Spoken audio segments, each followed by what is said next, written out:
Je pense que depuis le début de cette guerre, le chef de l'État a fait le choix de maintenir un lien diplomatique à la fois avec la Russie, à la fois avec l'Ukraine, tout en essayant une forme de conciliation, une forme de dialogue. Je pense qu'il a eu raison de le faire. J'ai beaucoup de critiques à faire au président de la République. Je pense qu'il a eu raison de le faire. Mais ce délai, il interroge. Et on a un peu le sentiment que le président de la République n'aime pas les campagnes électorales.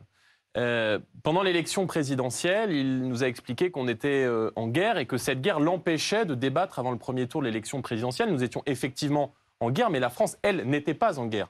La France apporte son soutien à un État qui est membre de l'Europe, du continent européen, qui est attaqué par la Russie. La France, tout naturellement, lui apporte son soutien, mais ça n'empêche pas le président de la République de débattre du pouvoir d'achat, de la sécurité, des questions d'identité. Il n'a pas fait campagne.